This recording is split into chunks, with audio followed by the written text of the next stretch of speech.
Hi all, digital മാർക്കറ്റിംഗെ കുറിച്ച് പഠിക്കുന്ന free advanced സീരീസിലേക്ക് എല്ലാവർക്കും സ്വാഗതം. ഈ ഒരു സീരീസിൽ നമ്മൾ മെയിൻലി ഫോക്കസ് ചെയ്യുന്നത് എന്താണെന്ന് വെച്ച് കഴിഞ്ഞാൽ എന്താണ് ഡിജിറ്റൽ മാർക്കറ്റിങ്ങിൻ്റെ എസെൻഷ്യൽ ആയിട്ടുള്ള ടോപ്പിക്സ് ഏതൊക്കെയാണ്, എങ്ങനെയാണ് ഡിജിറ്റൽ മാർക്കറ്റിംഗ് നമ്മളെ ഹെൽപ്ഫുൾ ചെയ്യുന്നതെന്നുള്ള രീതിക്കാണ് നമ്മൾ ക്ലാസ്സസ് ഷെഡ്യൂൾ ചെയ്തിട്ടുള്ളത്. ഇപ്പം ഈ ഒരു സെക്ഷനിലേക്ക് വരുന്ന സമയത്ത് നമ്മുടെ വ്യൂവേഴ്സിൽ പല ആൾക്കാരും പല കാറ്റഗറി ആയിരിക്കും. ചില ആൾക്കാർ സ്റ്റുഡൻസ് ആയിട്ടുള്ള ആൾക്കാരുണ്ടാവും, ചില ആൾക്കാർ ഹൗസ് വൈഫ് ആയിട്ടുള്ള ആൾക്കാരുണ്ടാവും, ചില ആൾക്കാർ ബിസിനസ് ഓണേഴ്സ് ഉണ്ടായിരിക്കും, ചിലവർ കരിയർ ചേഞ്ച് ആഗ്രഹിക്കുന്ന ആൾക്കാർ അല്ലെങ്കിൽ ഗ്രോ അപ്പ് ചെയ്യാൻ വേണ്ടിയിട്ട് ആഗ്രഹിക്കുന്ന ആൾക്കാരുണ്ടായിരിക്കും. എല്ലാവർക്കും ഒരുപോലെ മനസ്സിലാവുന്ന രീതിയിലേക്കാണ് നമ്മൾ ക്ലാസ്സസ് സ്ട്രക്ചർ ചെയ്തിട്ടുണ്ടായിരുന്നത്. ഓക്കെ, അതുകൊണ്ട് തന്നെ നിങ്ങൾക്ക് ഈ സെക്ഷൻ വളരെ ഹെൽപ്ഫുൾ ആയിരിക്കും. അതുകൊണ്ട് തന്നെ മറക്കാതെ തന്നെ ഇപ്പോൾ തന്നെ നിങ്ങൾ എന്ത് ചെയ്യുക, നമ്മുടെ ചാനൽ സബ്സ്ക്രൈബ് ചെയ്തിരിക്കുക. നിങ്ങളത് അപ്ലോഡ് ചെയ്യുന്ന പുതിയ പുതിയ വീഡിയോസ്, ഡിജിറ്റൽ മാർക്കറ്റിംഗ് വീഡിയോസ് നിങ്ങൾക്ക് വളരെയധികം ഹെൽപ്ഫുൾ ആയിരിക്കും. ഓക്കെ, ഇൻട്രൊഡക്ഷൻ പാർട്ടിൽ നമ്മൾ പറഞ്ഞ പോലെ തന്നെ എന്താണ് ഡിജിറ്റൽ മാർക്കറ്റിംഗ് എന്നതിനെക്കുറിച്ചാണ് നമ്മൾ എന്ത് ചെയ്യാൻ പോകുന്നത്, സംസാരിക്കാൻ വേണ്ടിയിട്ട് പോകുന്നത്. ഡിജിറ്റൽ മാർക്കറ്റിംഗ് എന്താണെന്ന് അറിയുന്നതിന് മുമ്പ് നമ്മൾ ആദ്യം മനസ്സിലാക്കേണ്ടത് എന്താണ് മാർക്കറ്റിംഗ് എന്നുള്ളതാണ്. ഇപ്പോൾ മാർക്കറ്റിംഗ് എന്താണെന്നുള്ളത് സ്ക്രീനിൽ നോക്കിക്കഴിഞ്ഞാൽ നമുക്ക് മനസ്സിലാവും. Marketing is the process of promoting and selling products or service by understanding customer needs ആണ്. അതായത് എൻ്റെ കസ്റ്റമറിനെ ഞാൻ മനസ്സിലാക്കി എൻ്റെ പ്രൊഡക്റ്റോ അല്ലെങ്കിൽ സർവീസോ ഞാൻ എൻ്റെ കസ്റ്റമറിലേക്ക് എത്തിക്കാൻ ഞാൻ ഉപയോഗിക്കുന്ന മാർഗത്തെയാണ് നമ്മൾ എന്ത് പറയുന്നത്, മാർക്കറ്റിംഗ് എന്ന് പറയുന്നത് അല്ലേ. അതായത് എൻ്റെ കയ്യിലൊരു പ്രൊഡക്റ്റ് ഉണ്ട്, ഈ പ്രൊഡക്റ്റ് ഞാൻ നിങ്ങളിലേക്ക് എത്തിക്കാൻ ഞാൻ ഏത് രീതിയാണോ ഉപയോഗിക്കുന്നത് അതിനെയാണ് നമ്മൾ എന്ത് പറയുന്നത്, മാർക്കറ്റിംഗ് എന്ന് പറയുന്നത്. ഒരുപാട് രീതിയിലുള്ള മാർക്കറ്റിംഗ് ടൈപ്സ് നമ്മൾ എന്ത് ചെയ്തിട്ടുണ്ട്, കണ്ടിട്ടുണ്ട്. ഒരുപാട് കമ്പനീസിൻ്റെയും അതുപോലെ ബ്രാൻഡ്സിൻ്റെയും ഒക്കെ മാർക്കറ്റിംഗ് സ്ട്രാറ്റജീസിനെ കുറിച്ചൊക്കെ നമ്മൾ കേട്ടിട്ടുണ്ടല്ലേ.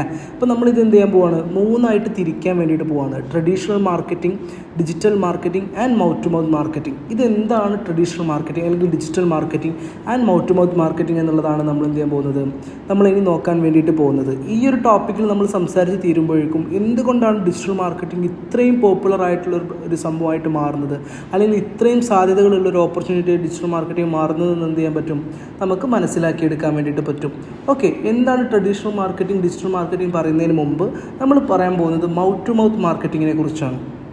മൗത്ത് ടു മൗത്ത് മാർക്കറ്റിങ്ങിനെ കുറിച്ച് പറയുന്നതിന് മുമ്പ് നമ്മൾ ആദ്യം മനസ്സിലാക്കേണ്ടത് ലോകത്തിൽ ഏറ്റവും പവർഫുൾ ആയിട്ടുള്ള വെപ്പൺ ഏതാണെന്ന് ചോദിച്ചു കഴിഞ്ഞാൽ ഞാൻ എപ്പോഴും പറയുന്നൊരു കാര്യമാണ്, അത് മനുഷ്യൻ്റെ നാവാണ്. അതായത് നമുക്ക് എന്ത് ചെയ്യാൻ വേണ്ടി പറ്റും, ഒരാളെ സന്തോഷിപ്പിക്കാനും കരയിപ്പിക്കാനും എന്ത് വേണമെങ്കിലും നമ്മുടെ നാവ് കൊണ്ട് നമുക്ക് എന്ത് ചെയ്യാൻ പറ്റും, സാധിപ്പിച്ചെടുക്കാൻ വേണ്ടിയിട്ട് പറ്റും. അതായത് ഒരു വെപ്പണിനെ കൊണ്ട് പറ്റുന്നേക്കാൾ കൂടുതൽ കാര്യങ്ങൾ നമ്മുടെ മനുഷ്യൻ്റെ നാവ് കൊണ്ട് ചെയ്യാൻ പറ്റുമെന്നാണ് പറയാം. ഓക്കെ, അതുകൊണ്ട് തന്നെയാണ് മൗത്ത് ടു മൗത്ത് മാർക്കറ്റിംഗ് ഒരുപാട് പബ്ലിസിറ്റി ഉള്ള ഒരു മാർക്കറ്റിംഗ് രീതിയായിട്ട് മാറുന്നതും. ഓക്കെ, നിങ്ങളെന്ന് പറയുന്ന വ്യക്തി, നിങ്ങളെ ട്രസ്റ്റ് ചെയ്യുന്ന ഒരുപാട് ആൾക്കാരുണ്ടായിരിക്കും അല്ലേ. അല്ലെങ്കിൽ നിങ്ങളുടെ പാരൻസ് നിങ്ങളുടെ അടുത്ത് പറയുകയാണ്, നീ ഈ ഒരു പ്രൊഡക്റ്റ് നീ ഉപയോഗിച്ച് നോക്ക്, അല്ലെങ്കിൽ ഈ ഒരു ഹെയർ ഓയിലോ അല്ലെങ്കിൽ ഈ ഒരു ബ്രാൻഡ് നീ ഉപയോഗിച്ചാൽ നിനക്ക് മാറ്റം ഉണ്ടാവും എന്ന് പറയുമ്പം നമ്മൾ ആ പ്രൊഡക്റ്റ് എന്തുകൊണ്ടാണ് മേടിക്കുന്നത്, ആ വ്യക്തിയോടുള്ള വിശ്വാസം കൊണ്ടാണ് അല്ലേ. ഈ ഒരു വിശ്വാസമാണ് മൗത്ത് ടു മൗത്ത് മാർക്കറ്റിങ്ങിൽ അതിനെ ഏറ്റവും കൂടുതൽ എന്ത് ചെയ്യുന്നത്, വളർത്തിയെടുക്കാൻ വേണ്ടിയിട്ട് ഹെൽപ്പ് ചെയ്യുന്നത്. ഓക്കെ, ഇനി നമ്മൾ പറയാൻ വേണ്ടി പോകുന്നത് ഡിജിറ്റൽ മാർക്കറ്റിംഗ് ട്രഡീഷണൽ മാർക്കറ്റിംഗ് തമ്മിലുള്ള ഡിഫറൻസ് ആണ്. ഓക്കെ, അതിന് വേണ്ടിയിട്ട് നിങ്ങൾ എന്ത് ചെയ്യാണ്, ഒരു ക്ലോത്തിങ് ബ്രാൻഡ് നിങ്ങൾ സ്റ്റാർട്ട് ചെയ്യുക എന്നുള്ളത് നിങ്ങൾ എന്ത് ചെയ്യുക, സങ്കല്പിക്കുക. അതായത് നിങ്ങൾ എന്ത് ചെയ്യാൻ വേണ്ടി പോവാണ്, ഒരു ബിസിനസ് സ്റ്റാർട്ട് ചെയ്യാൻ വേണ്ടിയിട്ട് പോവാണ്. ഓക്കെ, ആ ബിസിനസ് എന്താ വെച്ച് കഴിഞ്ഞാൽ ഒരു ക്ലോത്തിങ് ബ്രാൻഡാണ്. നിങ്ങളുടെ കയ്യിൽ ആകെ ഉള്ളത് എന്താണ്, 1 lakh rupees-ആണ്. 1 ലക്ഷം രൂപയിലാണ് നിങ്ങൾ എന്ത് ചെയ്യുന്നത്, നിങ്ങൾ ബിസിനസ് ചെയ്യുന്നത്. 50,000 രൂപ മുതൽ മുടക്കിൽ നിങ്ങൾ എന്ത് ചെയ്തു, നിങ്ങളുടെ പ്രൊഡക്റ്റ് നിങ്ങൾ മാനുഫാക്ചർ ചെയ്തു, അത് പാക്ക് ചെയ്തു, എല്ലാം ആക്കി സെറ്റ് ചെയ്ത് വെച്ചു. ഓക്കെ, നിങ്ങളുടെ പ്രൊഡക്റ്റ് എന്താണ്, ഓൾറെഡി സെറ്റാണ്. അപ്പോൾ ഇനി നിങ്ങൾക്ക് എന്താണ് വേണ്ടത്, ഇനി വേണ്ടത് മാർക്കറ്റിംഗ് ആണ്. ഓക്കെ, മാർക്കറ്റിങ്ങിനെ കുറിച്ച് നോക്കുന്ന സമയത്ത് ലൈവായിട്ടുള്ള 2 മാർക്കറ്റിംഗ് രീതികളെന്ന് പറഞ്ഞു കഴിഞ്ഞാൽ ട്രഡീഷണൽ മാർക്കറ്റിങ്ങും ഡിജിറ്റൽ മാർക്കറ്റിങ്ങും ആണല്ലേ. ഓക്കെ, ഞാൻ എന്ത് ചെയ്യാണ്, 2 പേരെ ഞാൻ അപ്രോച്ച് ചെയ്യാണ്. നിങ്ങൾ ആദ്യം മനസ്സിലാക്കണം, എൻ്റെ പ്രൊഡക്റ്റ് എന്താണ്, ഒരു ക്ലോത്തിങ് ബ്രാൻഡാണ്. അതായത് മെൻ കാറ്റഗറി വരുന്ന ആൾക്കാർക്ക് പറ്റിയിട്ടുള്ള കുറച്ചുകൂടി സ്റ്റൈലിഷ് ആയിട്ടുള്ള പ്രൊഡക്ട്സാണ് ഞാൻ എന്ത് ചെയ്യുന്നത്, സെല്ല് ചെയ്യാൻ ഉദ്ദേശിക്കുന്നത്. എൻ്റെ പ്രൊഡക്റ്റിന് എന്തില്ല, ഓൺലൈൻ ഡെലിവറി ഇല്ല. എൻ്റെ പ്രൊഡക്റ്റിന് ആകെ ഉള്ളത് എന്താണ്, എൻ്റെ കടയിൽ വന്നിട്ട് പർച്ചേസ് ചെയ്യാം. അതായത് കാലിക്കറ്റ് എന്ന് പറഞ്ഞിട്ടുള്ള ലൊക്കേഷനിൽ വന്നിട്ട് പർച്ചേസ് ചെയ്യാൻ പറ്റുന്ന ആൾക്കാർക്കാണ് എന്ത് ചെയ്യുന്നത്, ഞാൻ എൻ്റെ പ്രൊഡക്റ്റ് കൊടുക്കാൻ വേണ്ടിയിട്ട് ഉദ്ദേശിക്കുന്നത്. ഓക്കെ, അപ്പോൾ ഞാൻ പറഞ്ഞ പോലെ തന്നെ 1 lakh rupees-ൽ ഞാൻ എന്ത് ചെയ്തു, 50,000 രൂപ മുതൽ മുടക്കിൽ ഞാൻ എൻ്റെ പ്രൊഡക്റ്റ് കാര്യങ്ങളൊക്കെ ഞാൻ മാനുഫാക്ചർ ചെയ്ത് പാക്ക് ചെയ്ത് സെറ്റ് ചെയ്ത് വെച്ചു. ഇനി എൻ്റെ കയ്യിൽ ആകെ ബാക്കിയുള്ള 50,000 രൂപയാണ്. എൻ്റെ പ്രൊഡക്റ്റ് എനിക്ക് എന്ത് ചെയ്യണം, മാർക്കറ്റിംഗ് ചെയ്യണം അല്ലേ. മാർക്കറ്റിംഗ് ചെയ്യാൻ വേണ്ടിയിട്ട് എൻ്റെ കയ്യിൽ എന്താണ്, 2 ചാനൽസാണ് എൻ്റെ മുമ്പിലുള്ളത്. അതായത് 2 ഓപ്പർച്യൂണിറ്റീസാണുള്ളത്. ഒന്ന് ട്രഡീഷണൽ മാർക്കറ്റിംഗ്, ഒന്ന് ഡിജിറ്റൽ മാർക്കറ്റിംഗും. എന്താണ് ട്രഡീഷണൽ മാർക്കറ്റിംഗ്? ട്രഡീഷണൽ മാർക്കറ്റിംഗ് എന്ന് പറഞ്ഞു കഴിഞ്ഞാൽ പണ്ട് തൊട്ടേ നമ്മൾ ചെയ്തു വരുന്ന മാർക്കറ്റിംഗ് രീതികളെയാണ് നമ്മൾ എന്ത് പറയുന്നത്, ട്രഡീഷണൽ മാർക്കറ്റിംഗ് എന്ന് പറയുന്നത്. ട്രഡീഷണൽ മാർക്കറ്റിംഗിൽ ഏതൊക്കെ പെടും, നമ്മൾ കാണുന്ന news papers, TV ads, radio ads, notices, bill boards പോലുള്ള പ്ലാറ്റ്ഫോംസ് ഒക്കെ എന്താണ് നമ്മുടെ ട്രഡീഷണൽ മാർക്കറ്റിംഗ് ആണ്. അതായത് പണ്ട് കാലം തൊട്ടേ ചെയ്തു വരുന്ന മാർക്കറ്റിംഗ് രീതികളെയാണ് എന്ത് പറയുന്നത്, ട്രഡീഷണൽ മാർക്കറ്റിംഗ് എന്ന് പറയുന്നത്. ഓക്കെ, ഡിജിറ്റൽ മാർക്കറ്റിംഗ് എന്താണെന്നുള്ളത് ഞാൻ പറഞ്ഞുതരാം. ഇപ്പോൾ ട്രഡീഷണൽ മാർക്കറ്റിംഗ് എന്താണെന്നുള്ളത് നിങ്ങൾ എന്ത് ചെയ്യുക, മനസ്സിലാക്കുക. ഓക്കെ, എൻ്റെ കയ്യിൽ എന്താണ്, ഇനി എത്ര രൂപയാണ് ബാക്കിയുള്ളത്? 50,000 രൂപ മാത്രമേ എൻ്റെ കയ്യിൽ ബാക്കിയുള്ളൂ അല്ലേ.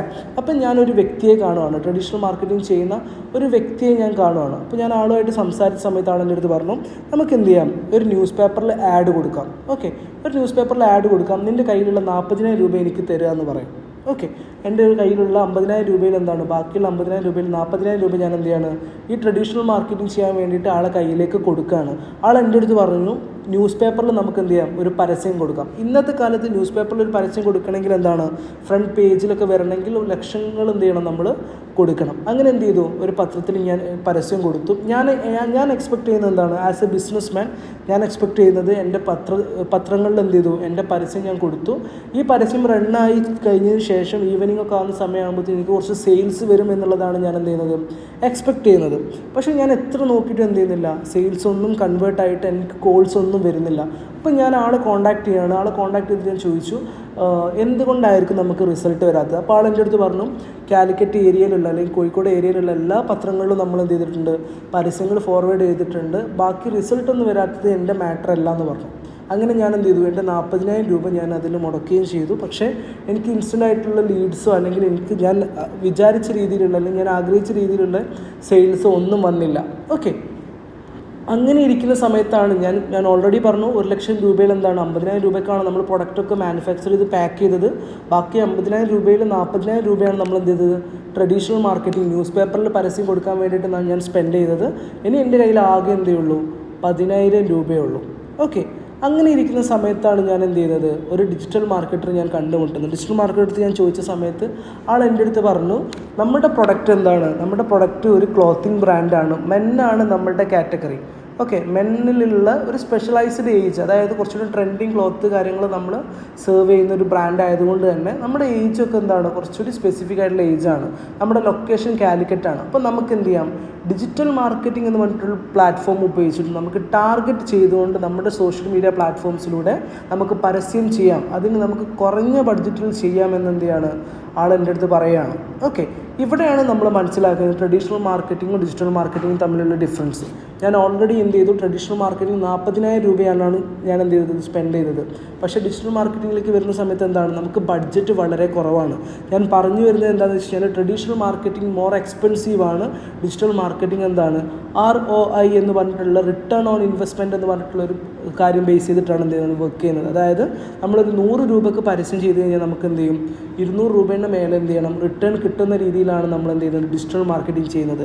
ഇതിന് ഏറ്റവും വലിയൊരു പ്രത്യേകത എന്താണെന്ന് വെച്ചാലും, ട്രഡീഷണൽ മാർക്കറ്റിംഗ് നമ്മൾ എന്ത് ചെയ്യണം, ഒരു പത്രത്തിലോ അല്ലെങ്കിൽ ഒരു ന്യൂസ് പേപ്പറിലോ അല്ലെങ്കിൽ TV-യിലൊക്കെ ഒരു പരസ്യം കൊടുക്കുമ്പം ഈ ഒരു പ്രൊഡക്റ്റിനെ സംബന്ധിച്ചിടത്തോളം ഇതെന്താണ്, ഒരു സ്പെഷ്യലൈസ്ഡ് കാറ്റഗറി ആണല്ലേ. അതായത് മെൻ കാറ്റഗറി വരുന്ന കുറച്ച് ഏജിലൊക്കെ എന്താണ്, ഒരു 18 മുതൽ 20-30 വയസ്സിന് ഇടയിൽ പ്രായം വരുന്ന ആൾക്കാർക്ക് ഫോക്കസ് ചെയ്യാൻ പറ്റുന്ന ടൈപ്പ് ഓഫ് സ്റ്റൈലിംഗ് ഡ്രസ്സസ് ആണ് എന്ത് ചെയ്യുന്നത്, നമ്മൾ ഓഫർ ചെയ്യുന്നത്. ട്രഡീഷണൽ മാർക്കറ്റിങ്ങിൽ ഒരു പ്രത്യേകത ഉണ്ട്, നമുക്ക് ഒരിക്കലും ഡിമാൻഡ് ചെയ്യാൻ പറ്റില്ല ഇത്ര ഏജ് കാറ്റഗറിയുള്ള ആൾക്കാർ മാത്രം കണ്ടാൽ മതി എന്നുള്ളത്. അതായത് നമ്മൾ എന്ത് ചെയ്യണം, ഒരു വലിയ നോട്ടീസ് അല്ലെങ്കിൽ ഒരു ബിൽ ബോർഡ് അല്ലെങ്കിൽ എന്താണ് ഒരു ഫ്ലെക്സ് നമ്മൾ എന്ത് ചെയ്യണം, നമ്മുടെ റോഡ്സിൽ നമ്മൾ എന്ത് ചെയ്യാണ്, വെക്കുകയാണ്. നമുക്ക് ഒരിക്കലും കസ്റ്റമേഴ്സിൻ്റെ അടുത്ത് പറയാൻ പറ്റില്ല ഈ ഒരു ഏജ് കാറ്റഗറി അല്ലെങ്കിൽ മെൻ കാറ്റഗറി ഉള്ള ഈ ഡ്രസ്സുകൾ ഇഷ്ടപ്പെടുന്ന ആൾക്കാർ മാത്രം ഇതിലേക്ക് നോക്കിയാൽ മതി എന്നുള്ളത് എന്ത് ചെയ്യാൻ പറ്റില്ല, നമുക്കൊരിക്കലും പറയാൻ വേണ്ടി പറ്റില്ല. അതെന്താണ്, ട്രഡീഷണൽ മാർക്കറ്റിംഗ് എപ്പോഴും വ്യൂവേഴ്സിന് ഓപ്പൺ ആണ്. നമുക്കൊരിക്കലും അതിലൊരു ടാർഗറ്റിംഗ് എന്ന് പറഞ്ഞൊരു ഓപ്ഷൻ ഇല്ല. ഡിജിറ്റൽ മാർക്കറ്റിങ്ങിലേക്ക് വരുമ്പോൾ നമുക്ക് ഒരുപാട് ടാർഗറ്റിംഗ് ഓപ്ഷൻസ് ആണ് ഡിജിറ്റൽ മാർക്കറ്റിങ്ങിലുള്ളത്. നമുക്ക് ആൾക്കാരുടെ ഏജ് വെച്ചിട്ട് നമുക്ക് എന്ത് ചെയ്യാം, ടാർഗറ്റ് ചെയ്യാം. അവരുടെ ജെൻഡർ വെച്ചിട്ട് ടാർഗറ്റ് ചെയ്യാം. അവരുടെ ലൊക്കേഷൻ വെച്ചിട്ട് ടാർഗറ്റ് ചെയ്യാം. അവരുടെ ബിഹേവിയർ, ഡെമോഗ്രാഫിക്സ് അതുപോലെയുള്ള കാര്യങ്ങളൊക്കെ വെച്ചിട്ട് എന്ത് ചെയ്യാം, നമുക്ക് ടാർഗറ്റ് ചെയ്യാനുള്ള ഓപ്ഷൻ ഡിജിറ്റൽ മാർക്കറ്റിങ്ങിലുണ്ട്. ഓക്കെ, ഇതിലെപ്പോഴും നമ്മൾ മനസ്സിലാക്കേണ്ട ഒരു പ്രധാനപ്പെട്ട കാര്യം എന്താണെന്ന് വെച്ചാൽ, ട്രഡീഷണൽ മാർക്കറ്റിംഗ് എന്ന് വെച്ച് കഴിഞ്ഞാൽ ഇപ്പം നമ്മളൊരു പത്രത്തിൽ പരസ്യം കൊടുക്കുകയാണെങ്കിൽ എത്ര ടൈമായിരിക്കും ആ പത്രത്തിൻ്റെ ഡ്യൂറേഷൻ, നിങ്ങളൊന്ന് ചിന്തിക്കുക. എത്ര ടൈമായിരിക്കും ആ പത്രത്തിൻ്റെ ഡ്യൂറേഷൻ എന്ന് എന്ത് ചെയ്യുക, നിങ്ങളൊന്ന് ആലോചിക്കുക. മിക്ക ആൾക്കാരും വന്നെത്തിയിരിക്കുന്ന ആൻസർ ചിലപ്പോൾ 24 hours എന്ന് പറഞ്ഞിട്ടുള്ള ആൻസറിലേക്കായിരിക്കും.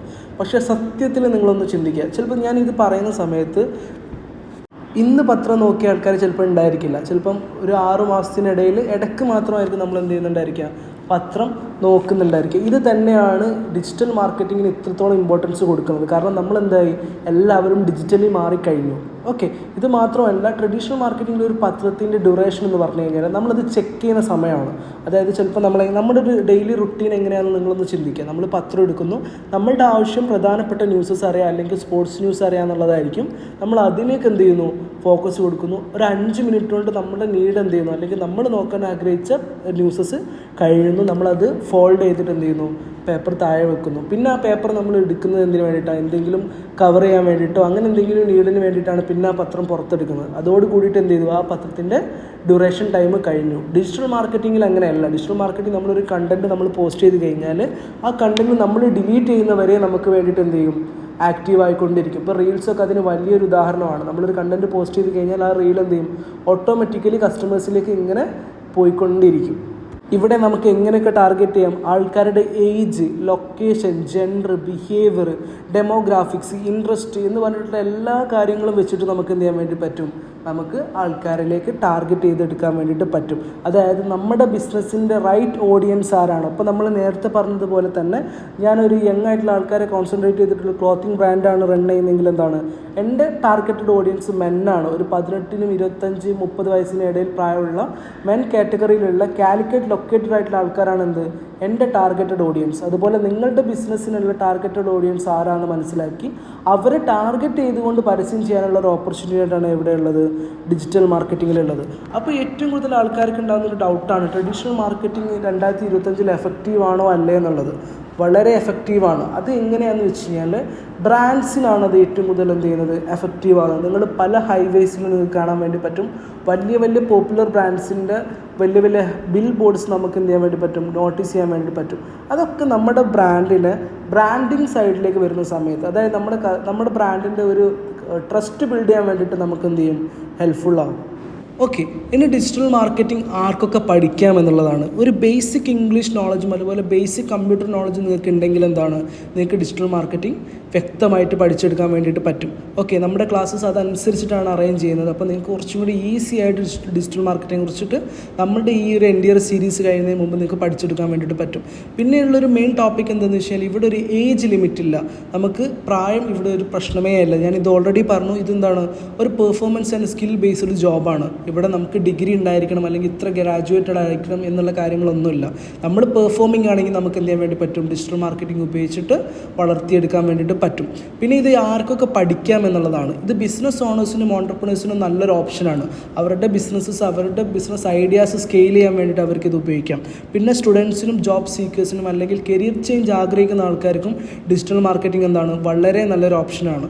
ഡിജിറ്റൽ മാർക്കറ്റിങ്ങിൻ്റെ ഏറ്റവും ബ്യൂട്ടിഫുൾ ആയിട്ടുള്ള ഒരു ഏരിയയാണ് ഫ്രീലാൻസിങ്. ഫ്രീലാൻസിങ് എന്ന് പറഞ്ഞു കഴിഞ്ഞാൽ ഇത്ര ടൈം മുതൽ ഇത്ര ടൈം വരെ വർക്ക് ചെയ്യണം എന്നുള്ളൊരു റെസ്ട്രിക്ഷൻ ഒന്നും ഇല്ലാതെ നമ്മുടേതായിട്ടുള്ളൊരു കൺവീനിയൻറ്റ് ടൈമിൽ നമുക്ക് വർക്ക് ചെയ്യാനുള്ളൊരു ഓപ്ഷൻ ഡിജിറ്റൽ മാർക്കറ്റിങ്ങിലുണ്ട്. പിന്നെ എസ്പെഷ്യലി കോണ്ടന്റ് ക്രിയേറ്റേഴ്സിന് ഇത് നല്ലൊരു ഓപ്പർച്യൂണിറ്റിയാണ്. ഡിജിറ്റൽ മാർക്കറ്റിങ്ങിൽ അവർക്ക് കൊളാബ് ചെയ്ത് വരുന്ന ബ്രാൻഡ്സിന് അവർക്ക് എന്ത് ചെയ്യാൻ വേണ്ടി പറ്റും, ഡിജിറ്റൽ മാർക്കറ്റിംഗ് ഉപയോഗിച്ചിട്ട് സ്കെയിൽ ചെയ്തെടുക്കാൻ വേണ്ടിയിട്ട് പറ്റും. ഇനി ഈ ഒരു സീരീസ് മുതൽ നിങ്ങൾ എന്തൊക്കെ കാര്യങ്ങളാണ് പഠിക്കാൻ വേണ്ടി പോകുന്നത് എന്നുള്ളതാണ്.